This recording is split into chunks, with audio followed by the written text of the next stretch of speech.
We're going to be looking in the Bible in the book of Judges. If you want to follow along, if you have the Bible app, you can follow along in that as well, the YouVersion Bible app. But also, we'll be in Judges for the most part today in chapter 6.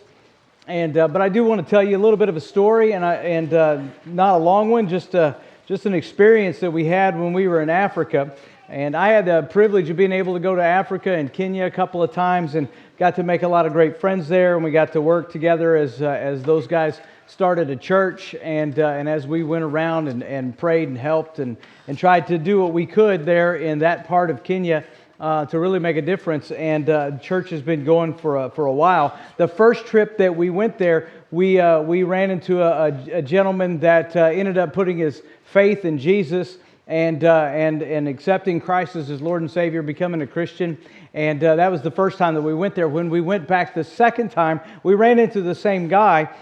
We were with the local pastors, and we were going around and visiting folks, and we ran into the same guy, and he had sort of fallen away a little bit from his faith, and instead had gotten kind of involved into a cult.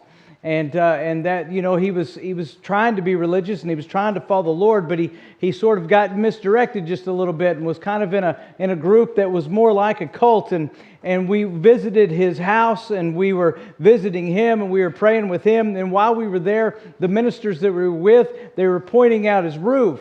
You see, when we were there the years before that, about 6 years before that, we were helping him with a house and we were helping him get a roof over his head. And they were pointing out that his roof had already rusted through. And the ministers that were with us, these guys who were just incredible Christians, both of them just on fire for the Lord, they pointed out that his tin roof was rusting, and it shouldn't be rusting. It was rusting way too fast. And for the most part, if you're an American, you sit there and you go, well, maybe the quality of that steel wasn't very good, or that tin, you know, maybe the quality of that wasn't built right, or something was wrong with it. And they never even thought of that sort of thing. What they were thinking the entire time, and what they told us, is his roof is rusting because he's fallen away from Jesus.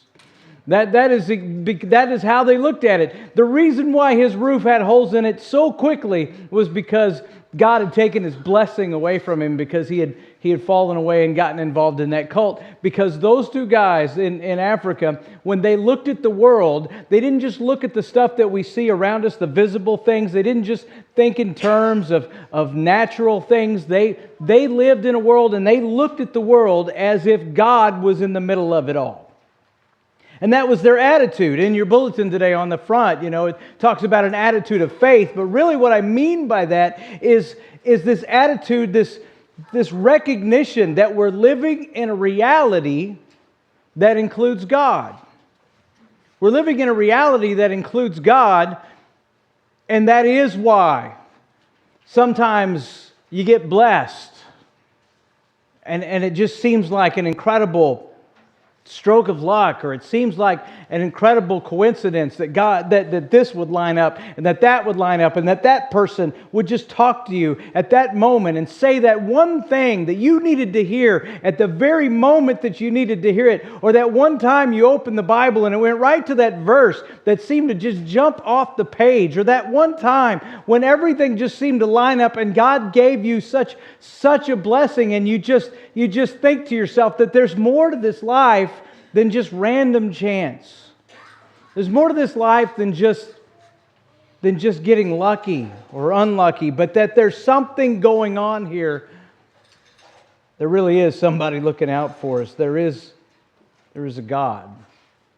I wonder, do we live in our reality as if God is in it? Or do we include God when we look around in our reality?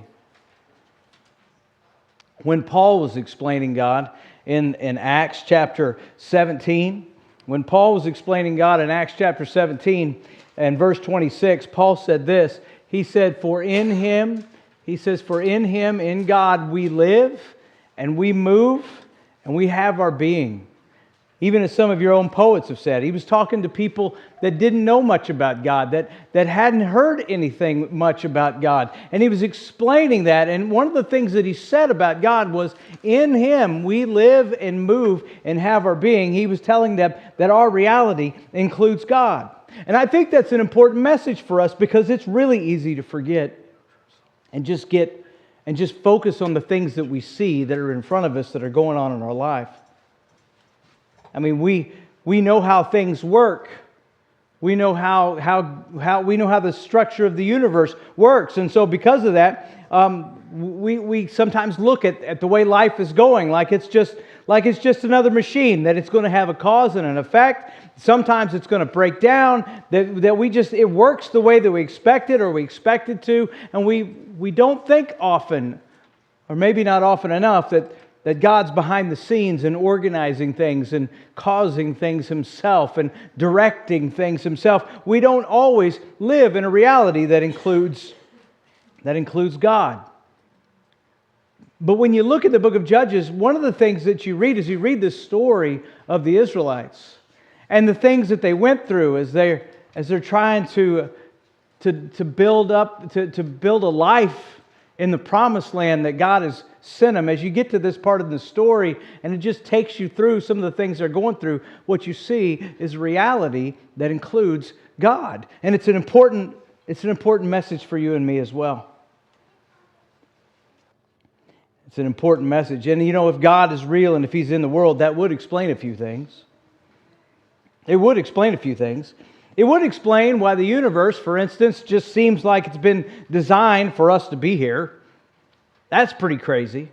And there's people that have studied that sort of thing, and it's kind of interesting. The distance we are from the sun, you've probably heard, we're in a Goldilocks spot, and that's why they look around for planets in the galaxy that are Goldilocks planets. That means they're just the right distance from the sun, because if you're a little bit closer, doesn't take much. If you're a little bit closer, life wouldn't be possible. If you're a little bit too far away, we'd all freeze to death. It just happened to be just the perfect spot. But there's so much more to it than just how far away you are from a star. There's also the problem not the problem, but the blessing that God has put the earth so it's rotating at an angle. So as it goes around the sun, it just sort of distributes the sunlight over the whole planet. So we go through times when it's a little bit colder, and we go through times when it's a little bit hotter. But if we weren't angled that way, there'd be parts of the world you couldn't live in.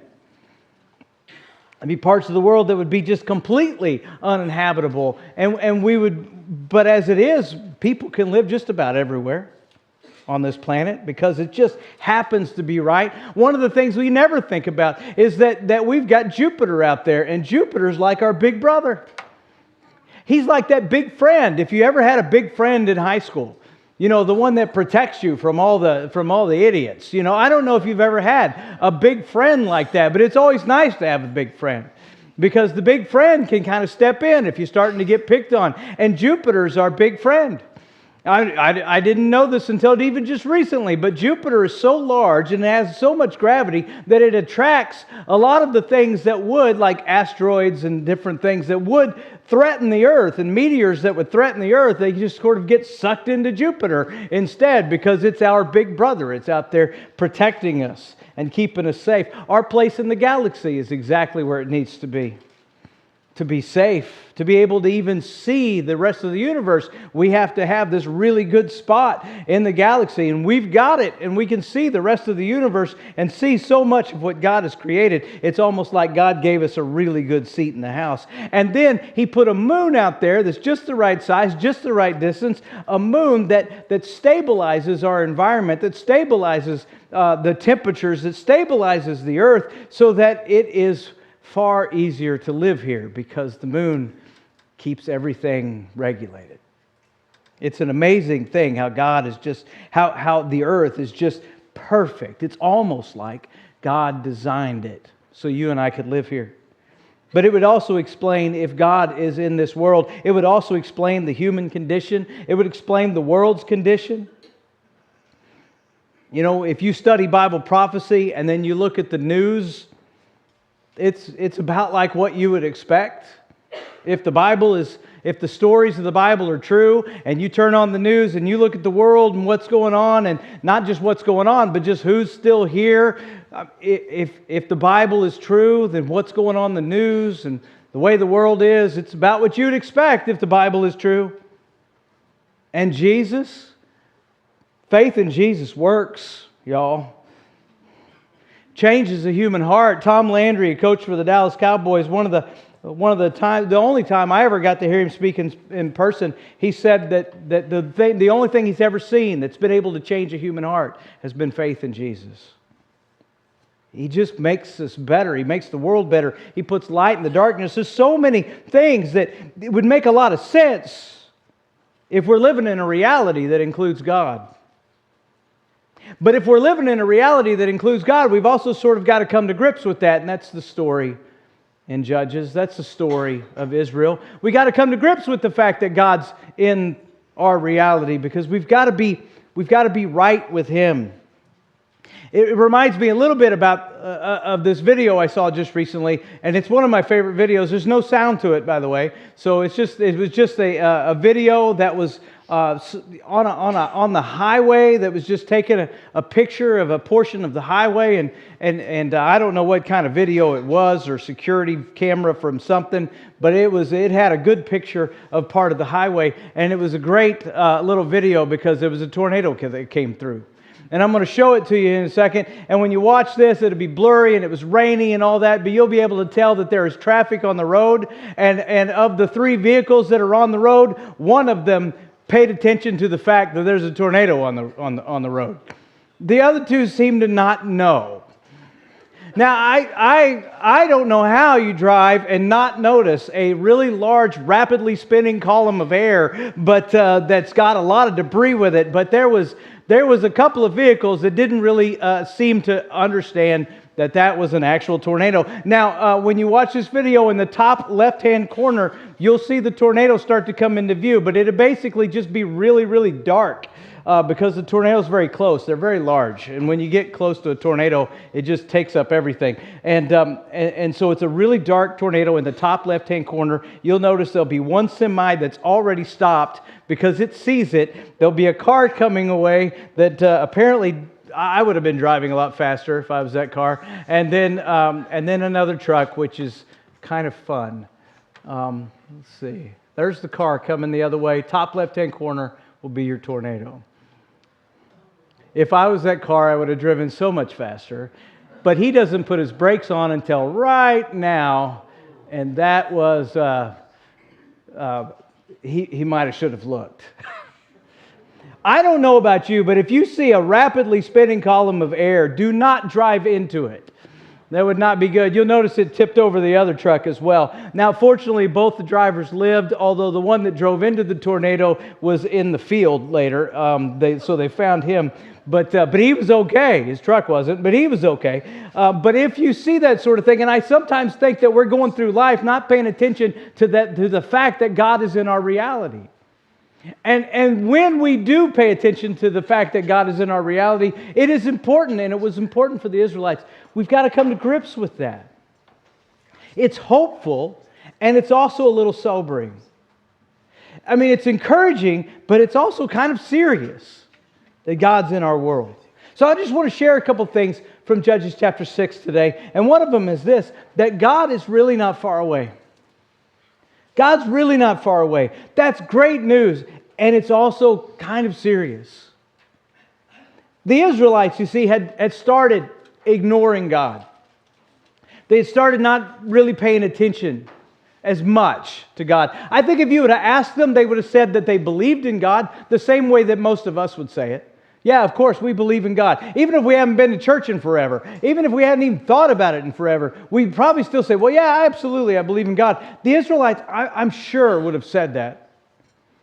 But they had also begun to sort of worship other gods, because when you plant your crops, and I said this last week, when you plant your crops, you want it to rain.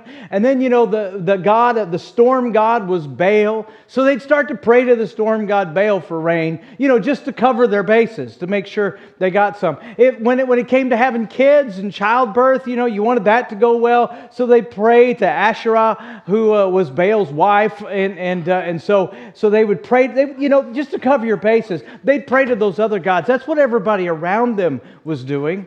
And so they just sort of began to compromise a little bit of their faith. I mean, they still believed in God, but kind of like that guy in Africa who had put his faith in Jesus. They just sort of went off track a little bit.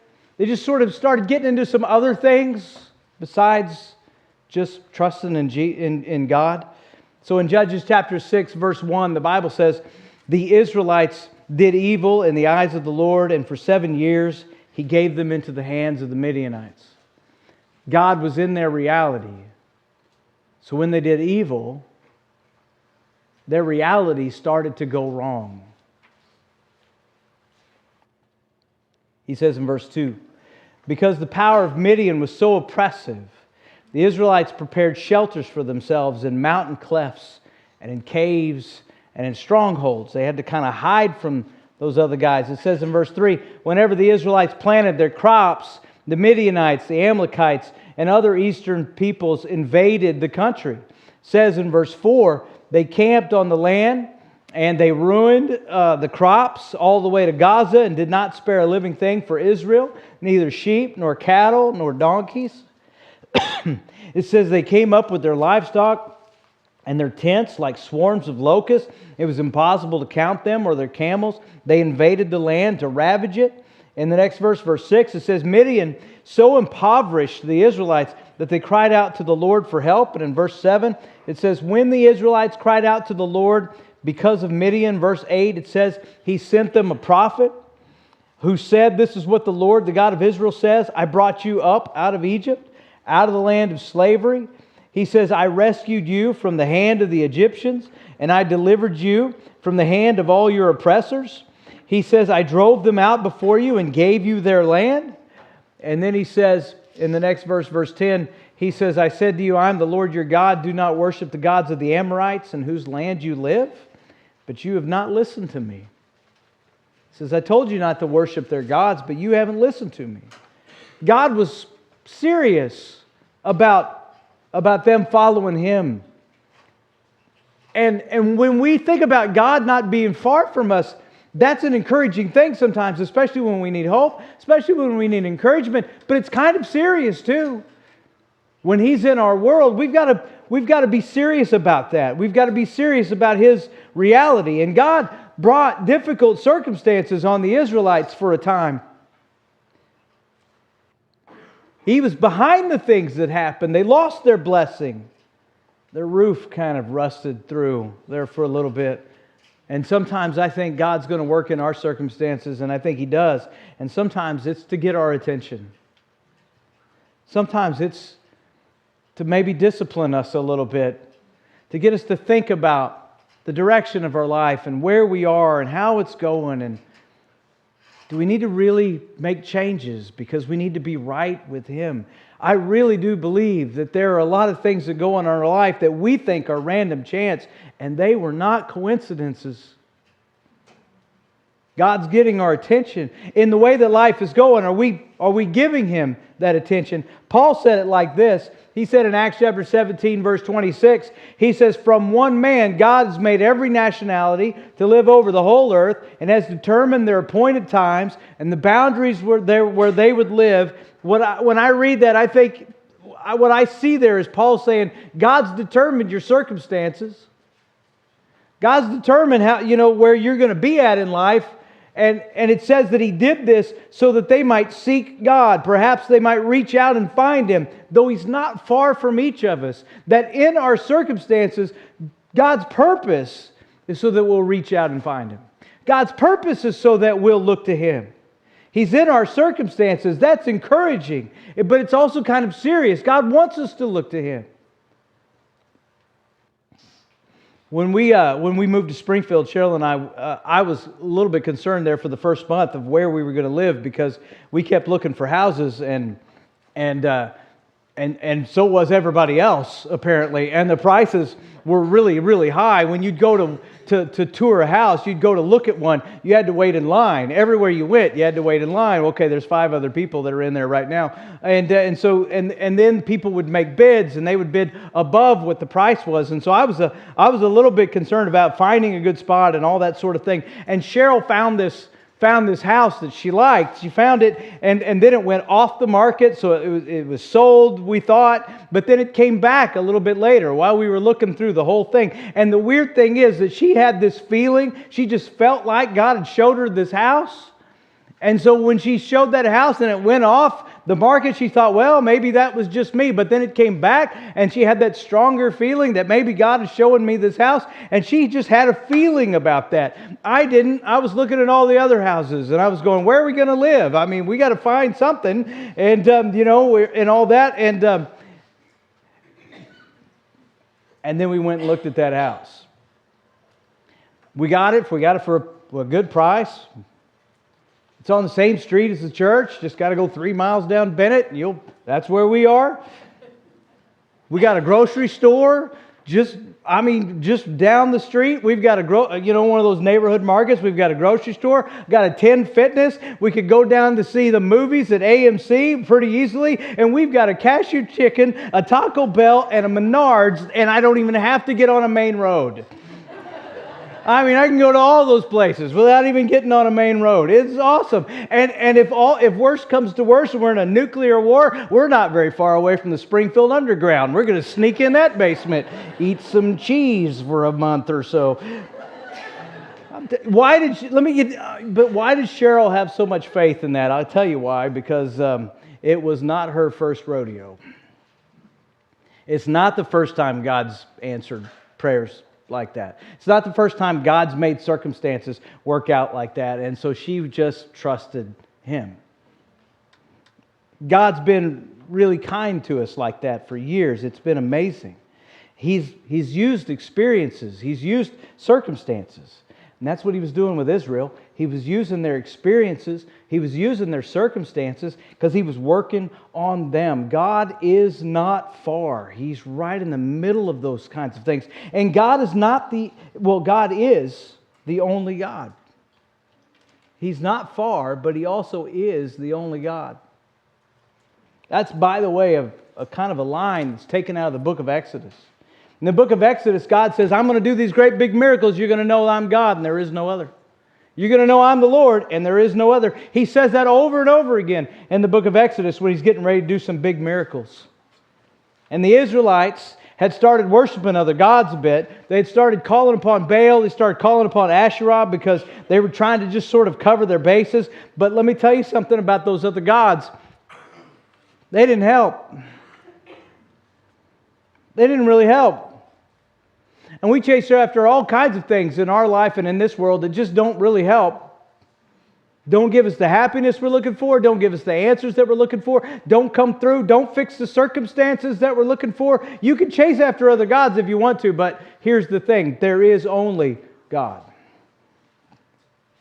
If I could borrow from Tim Keller for a second, when he was talking about with God and with Jesus, when you have God and when you have Jesus, the one that's in the Bible, you get a meaning to your life that suffering can't take away. In fact, you get a meaning to your life that sometimes suffering will even make deeper. You'll have more meaning to your life, even in the midst of suffering. When you have Jesus, when you have God of the Bible, you'll have a satisfaction that's not based on your circumstances. You'll have a freedom that doesn't turn community and love into just transactions. You'll have an identity that's not fragile, not based on performance, not based on exclusion. You'll have a way to deal with guilt and to forgive without leftover bitterness or shame. You'll have a basis for seeking justice that doesn't turn you into an oppressor yourself. You'll have a way to face not only the future, but you'll have a way to face death itself with poise and with peace. All of the things that we chase after in our world run up against those kinds of things and fail. But when you have God in your life, you can face it all. And you can try the alternatives, but God is the only God. So God told a guy by the name of Gideon, He says, I'm going to use you. You're going to rescue Israel. And he took some convincing, but God convinced him. He says, the first thing I want you to do, though, the very first thing I want you to do is I want you to go tear down your dad's altar to Baal. That same night, the Lord said to him, take the second bull from your father's herd, one of the one 7 years old, tear down your father's altar to Baal, cut down the Asherah pole beside it. He says in verse 26, then build a proper kind of altar to the Lord your God on top of this height. Use the wood of the Asherah pole that you cut down and offer the second bull as a burnt offering. And then he says in verse 27, he says, so Gideon took 10 of his servants and did as the Lord told him, but because he was afraid of his family and the townspeople, he did it at night rather than in the daytime. That's okay. God didn't tell him you had to do it in the daytime, but God says, I want you to tear down that altar. I want you to build one to me. Because God was going to start with what's really important, because the real problem wasn't the Midianites. The real problem was that they had turned away from God. And let me tell you, God is in our world. He's in our reality. He's not far. But He's also the only God. And the one thing that God wants from you and I, more than our own success, more than our own happiness, is He wants you and me. And He wants us to be in eternity with Him forever and ever. So if that means He's going to send us through some things so that we'll turn to Him and we won't miss out on eternity and we won't miss out on being with Him, He'll send us through those things. He's looking for you. He's calling you and me. And He's the only God. And it all starts with being kind of serious about that. Instead of chasing everything else, put God in the center of our heart and in our life. You know, they used to think for a long time that the earth was at the center of the universe. It's called geocentrism. And still today, some people do. I used to get a book at Mountain View Christian Church. I used to get a book every year. Somebody would mail me a book telling me the Bible says the earth is the center of the universe, and if you don't believe it, you're going to hell. You know, stuff like that. And so I got a book every year that explained the whole thing. But we used to think that the earth was the center of the universe. And some people still do. And the thing about that model, the thing about that scientific model where you place the earth at the center of the universe, you try to figure out how everything's going to orbit, you know, you try to predict where the moon's going to be, where the sun's going to be, where other planets are going to be. The thing about that is you could use that and you could make it all work. Pretty close.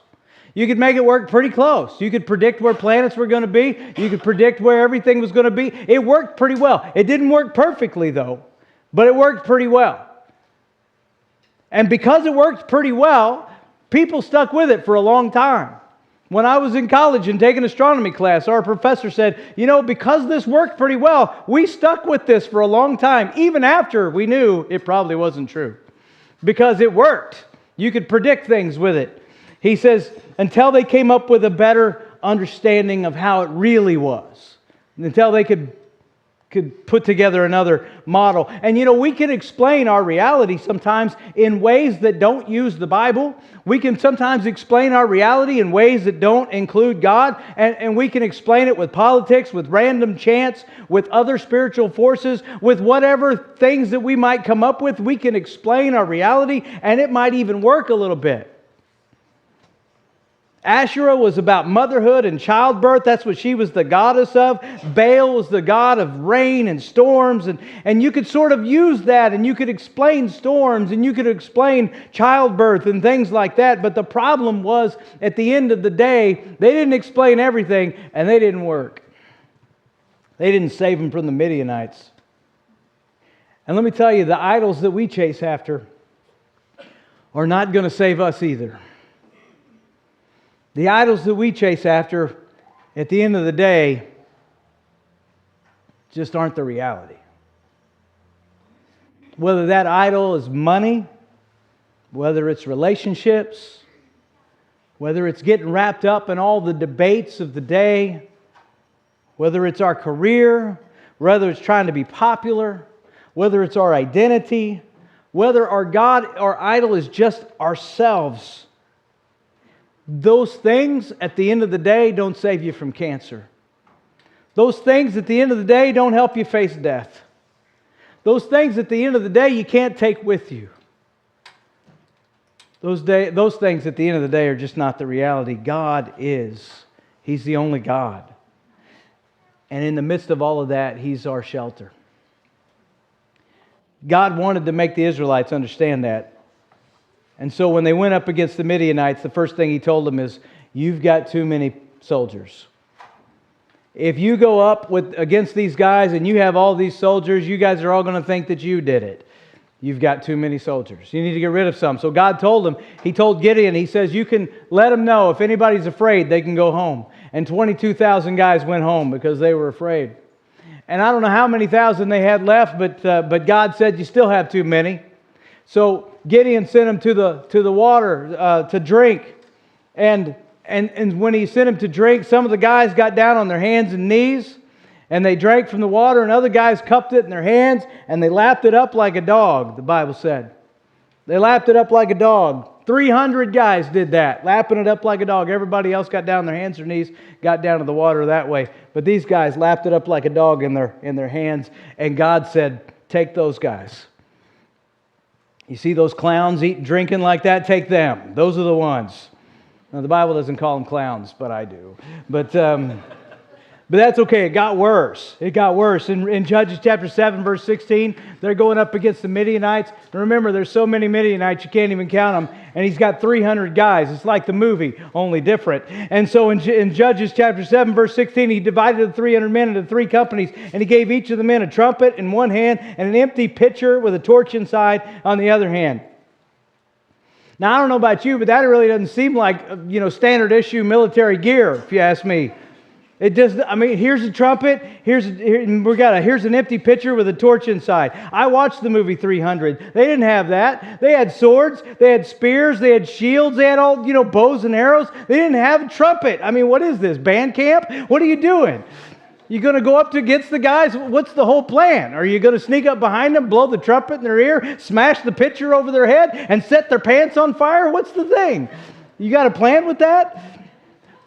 How do you beat that many people with a pitcher and a trumpet? Well, they snuck up around him in 3 different companies. They snuck up around him.